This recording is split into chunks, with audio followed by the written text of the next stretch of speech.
Friends, welcome to Sudha learning teacher channel. मेरा नाम सुधा सरस्वती है। आज मैं आपको एक नया टॉपिक बताऊंगी जो टॉपिक इस टाइम में बहुत ज़्यादा ट्रेंडिंग में चल रहा है। देखिए, आपने उससे रिलेटेड वीडियोस भी देखी होंगी।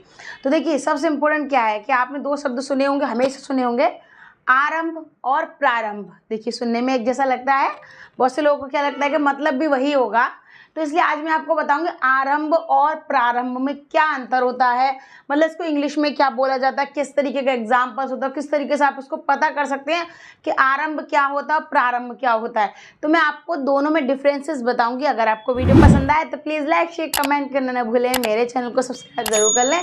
अगर आप फेसबुक पर देखते तो फेसबुक पेज को फॉलो करना ना भूलिएगा। तो वीडियो स्टार्ट करेंगे। देखिए, सबसे फर्स्ट नंबर हम यहाँ पर हेडिंग डाल देते हैं, ठीक है। आरंभ और प्रारंभ में अंतर, ठीक है। दोनों की हमने हेडिंग डाल दी यहाँ पर, आरंभ और प्रारंभ में अंतर, ठीक है। तो अब हम क्या करेंगे, यहाँ पर आरंभ में लिख देंगे, हम दो टॉपिक रखेंगे अलग अलग, आरंभ और दूसरा प्रारंभ, कि हमको ये भी समझना जरूरी है। कभी कभी ऐसा तो बच्चे क्वेश्चन में आरंभ का प्रारंभ लिखे आते, प्रारंभ का आरंभ लिखे आते, तो वो आपको यहाँ पर समझना है, ठीक है। तो वो आपको यहाँ पर समझना है, ठीक है। अब देखिए, सबसे फर्स्ट नंबर देखेंगे हम। देखिए, एक तरह से इसकी डेफिनेशन समझ लीजिए आप, जैसे, ठीक है, जैसे किसी नए काम को शुरू करना, ठीक है। किसी नए काम को शुरू करना। अगर आप कोई नया काम शुरू करें, स्टार्टिंग कर रहे हैं किसी चीज काम की, तो आप क्या बोलेंगे, आरंभ करेंगे। हम क्या करेंगे, आरंभ करें, ठीक है। अब देखिए दूसरा वाला, देखिए इसका कि प्रारंभ में। अब प्रारंभ क्या है, आरंभ तो समझ लिया आपने कि किसी नए काम को शुरू करना क्या कहलाता है, आरंभ। और पुराना क्या कहता है, किसी रुके हुए कार्य को फिर से शुरू करना। देखिए, किसी रुके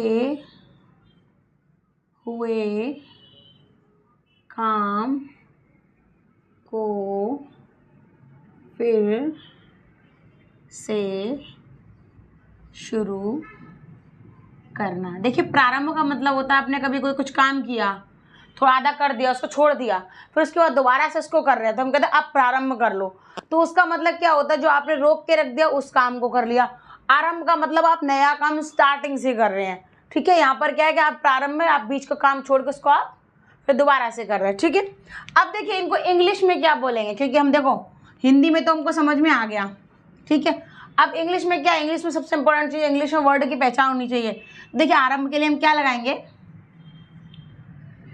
बिगिनिंग, ठीक है।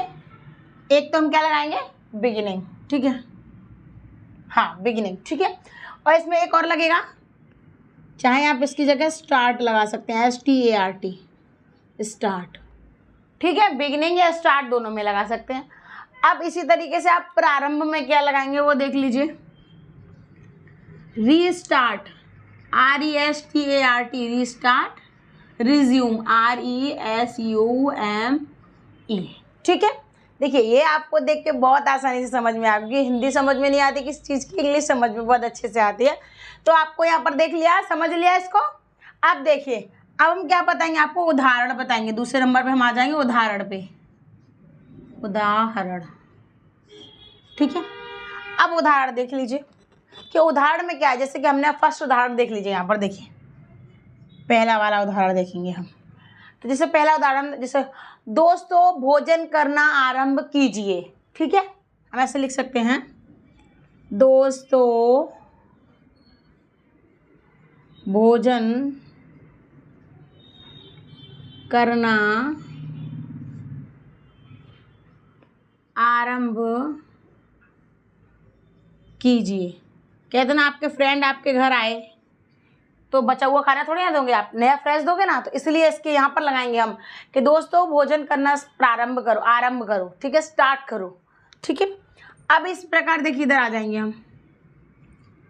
अब हम यहाँ आएंगे इस वाले उदाहरण में, क्योंकि कुछ चीज़ें ऐसी होती हैं जो एग्जाम्पल के थ्रू ही समझ में आती है, बिना एग्जाम्पल के नहीं समझ में आती हैं। ठीक है, तो अब देखिए इसका पॉइंट देखिए आप, इसका फर्स्ट पॉइंट देखिए तो कैसे है देखिए।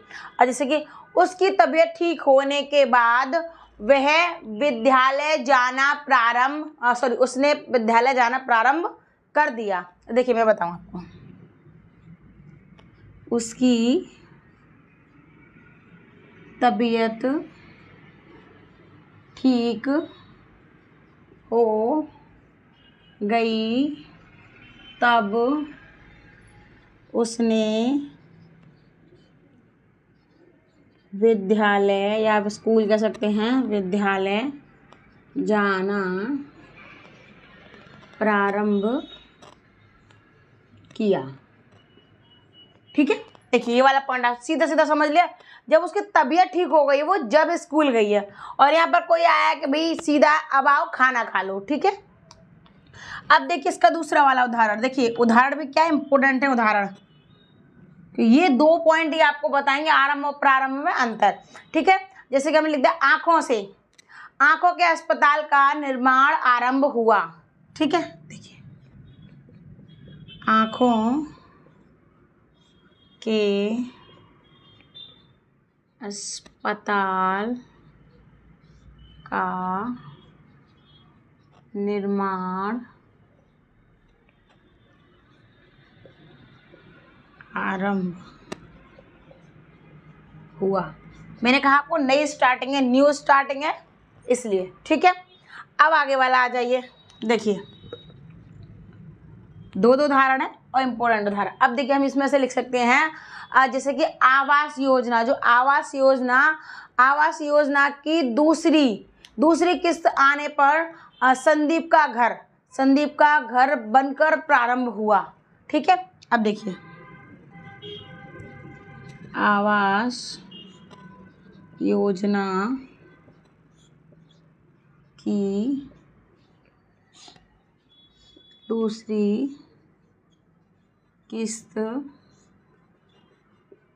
आने पर संदीप का घर बनना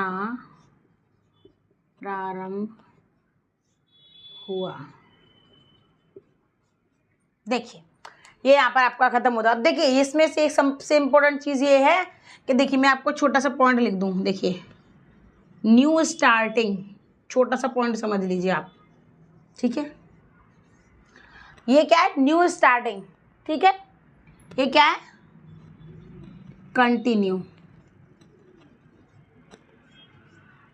ये कंटिन्यू इसलिए है, क्यों है, क्योंकि कंटिन्यू क्या है आपका, कि कंटिन्यूस कैसे चलती नहीं है, कंटिन्यू रुकी फिर चली फिर सही हो गया फिर इस तरीके से इसको प्रारंभ हो गया।